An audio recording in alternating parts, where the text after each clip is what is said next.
Despite the entire tech world being on fire, cheap portable handheld gaming devices have provided a little inflation-proof oasis away from all those market conditions raising the prices of literally everything. And the Anbernic Rotate is the latest such device. And this one has a novel little twist.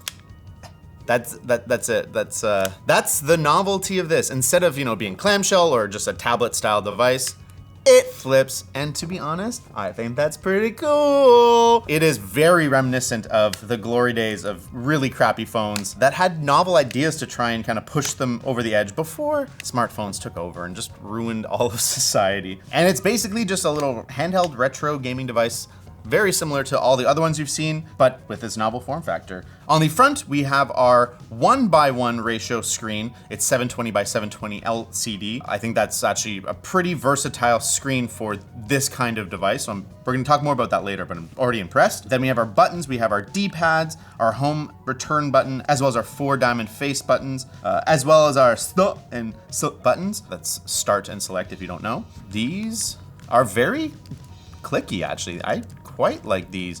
I think the D-pad could use a little more travel, but it is very clicky and responsive in a way that I think is a pretty decent modern interpretation. And that's especially important that this D-pad is at least half decent because there is no analog input method native to this device. On the side, we have our power button and then our customizable RG button that we can do all kinds of things with. Over here, we have our wrist strap slot, and then we have our Anbernic logo where the console would have a cartridge slot. I believe that's where the antenna is for the metal one, at least, because this is a little Faraday cage, holding in all the Wi-Fi and Bluetooth 5.0 goodness. On the back, we have 4 Torx screws that allow us to open up the device, making it fairly accessible for repairability. And then our speaker, because I want to make sure if I'm on the bus, everyone else can hear what I'm playing and not me.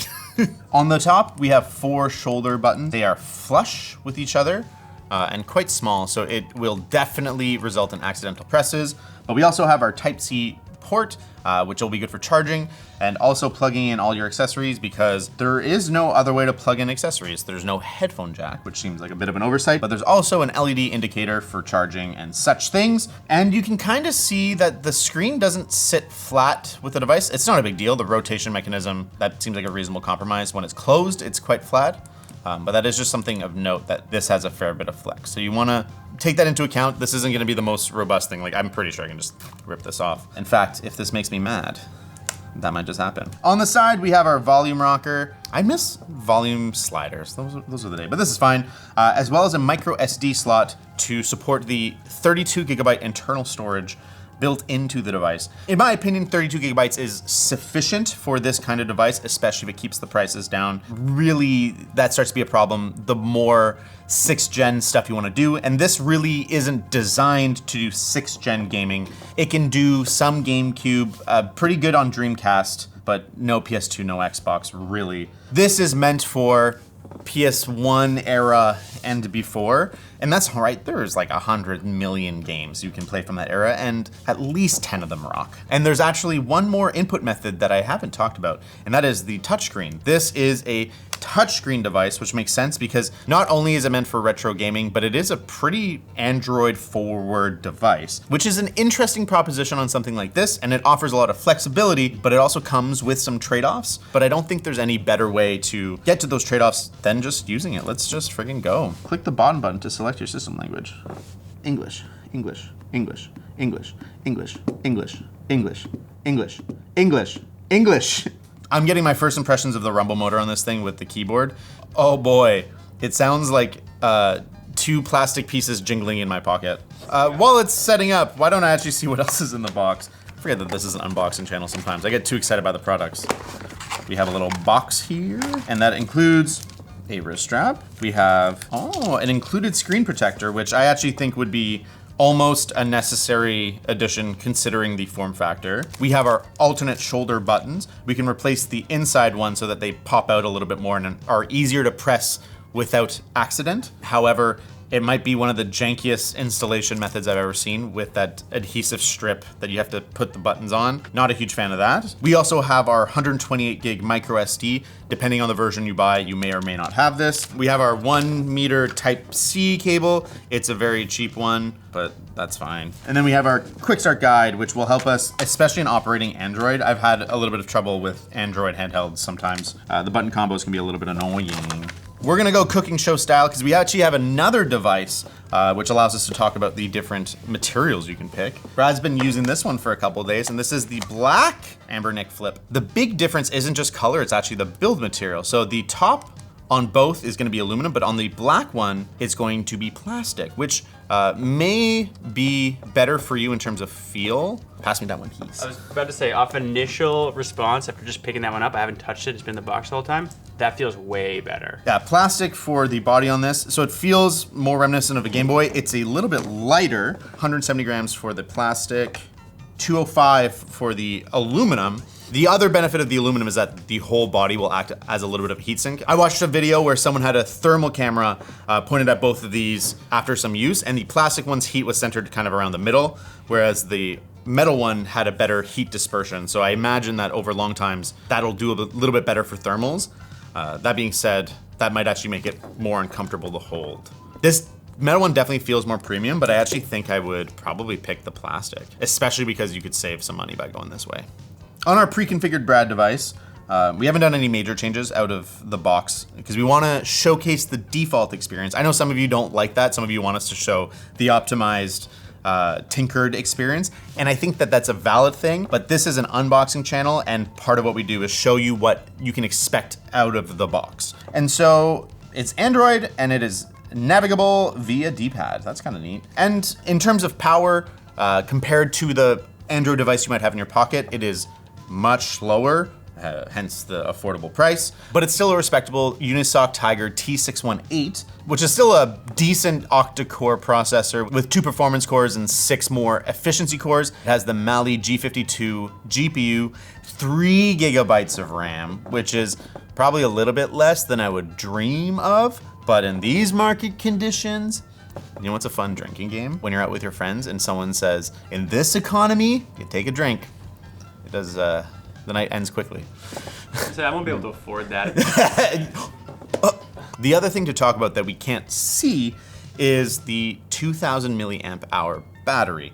Now that should be good for about 5-ish hours in mixed use kind of cases, but I actually would prefer the device to be slightly bigger or thicker and give me another 50%, another 100% battery, because ultimately this is the kind of device that I want to just carry with me all the time and not think about charging. That being said, there's Type-C chargers everywhere, so minor complaint. What you won't complain about is how quickly I'm segueing to a sponsor right now.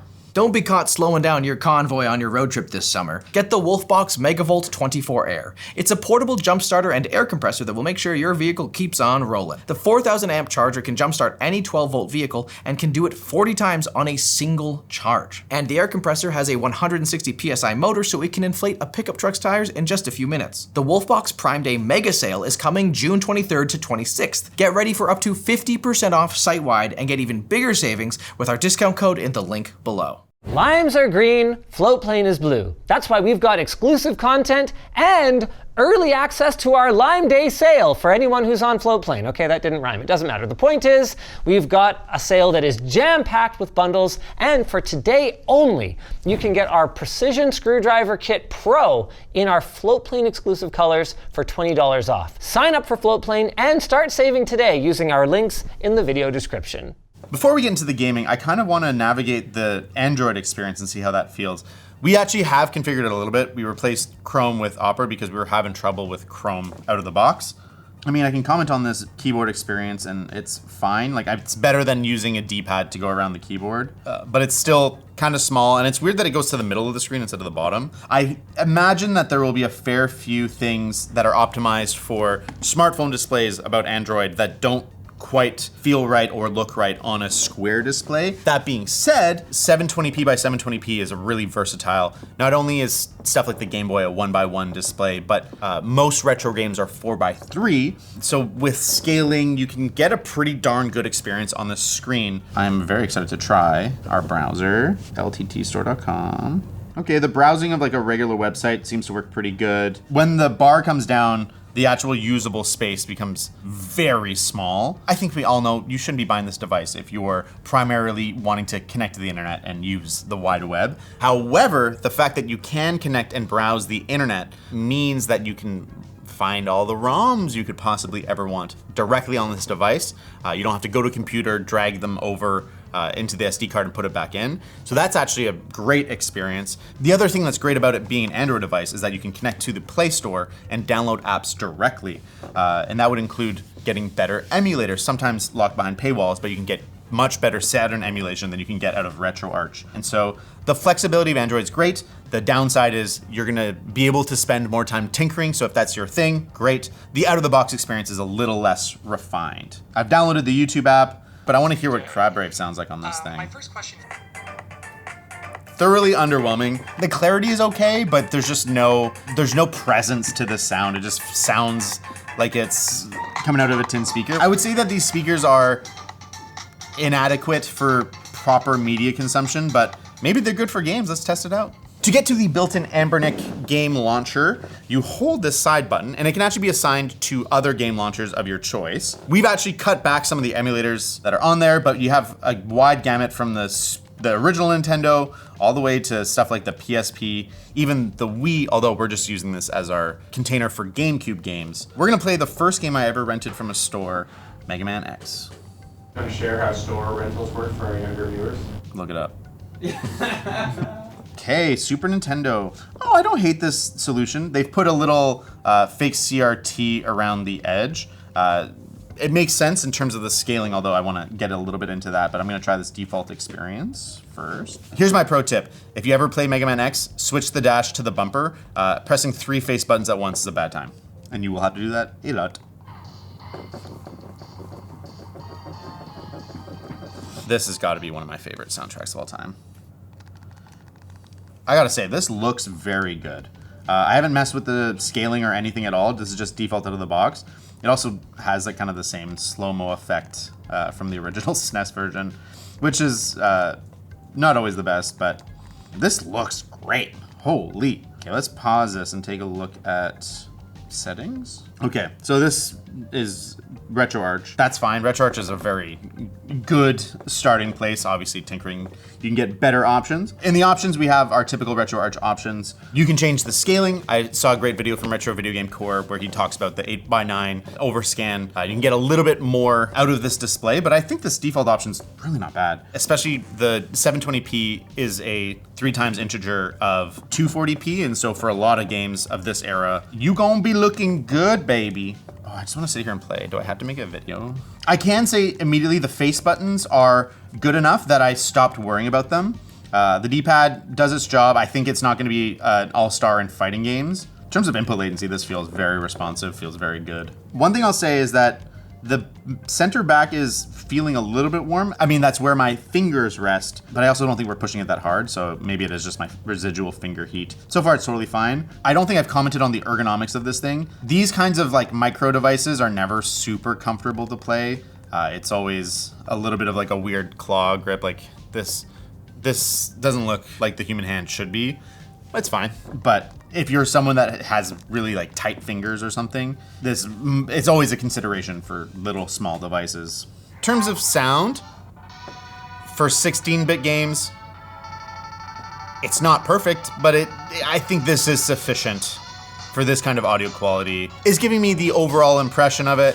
The thing I'm curious about is if I plug in headphones, how it's gonna do.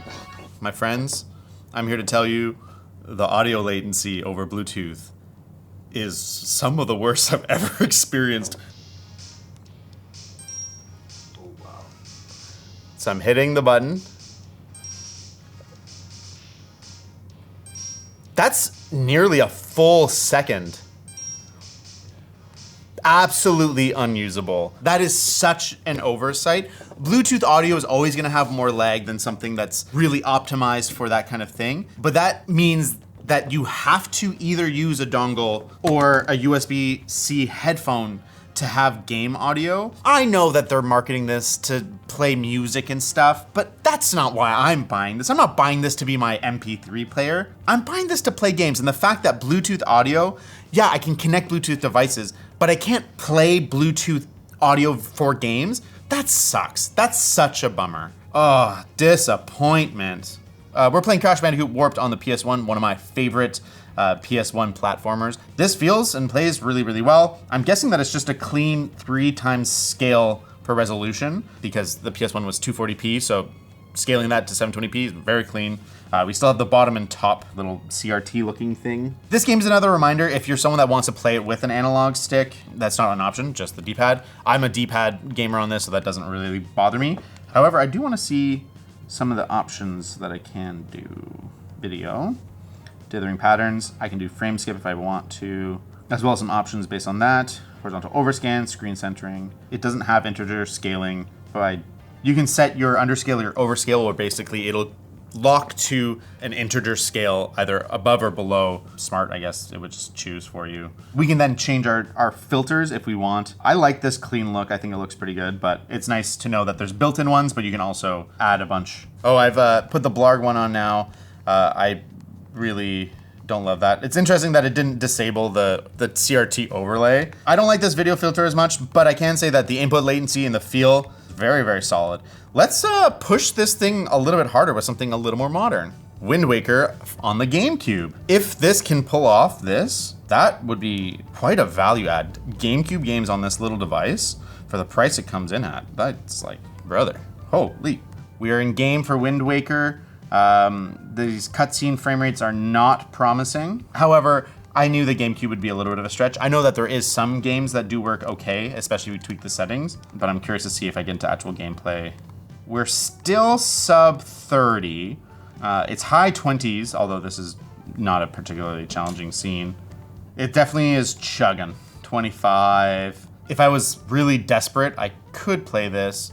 And I imagine that something like Twilight Princess will be similar, except that there is a decompiled version of Twilight Princess that has been compiled to run on this device. Let's test that out. This feels a lot smoother. I'm seeing up to 40 FPS. I'm seeing stuff drop into the 20s. I will say that this UI is not optimized for this kind of display, like this map and the button icons feel like they're really encroaching on the center of the screen more than they would on a traditional CRT.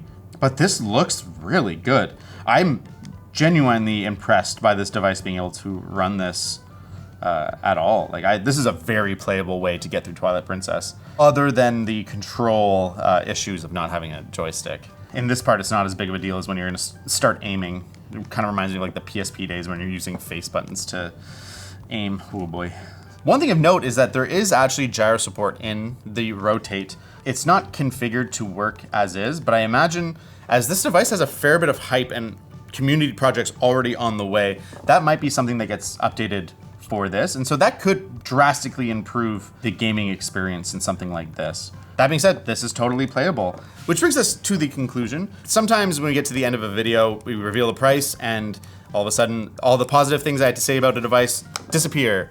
But at $88 US as the MSRP, it's really not hard to recommend this device. If you're someone that likes fidgeting with their devices and you are not put off by the screen on the outside form factor, this thing's pretty freaking sweet for older games, all the way up to 5th gen for sure, 6th gen a little bit less. I think this is a pretty solid option. It's not perfect. I think battery life could be improved. I personally think that clamshell is better, especially the way I treat sort of devices like this. But there's no real major complaints, and I thought that the out-of-the-box experience on this thing was pretty solid.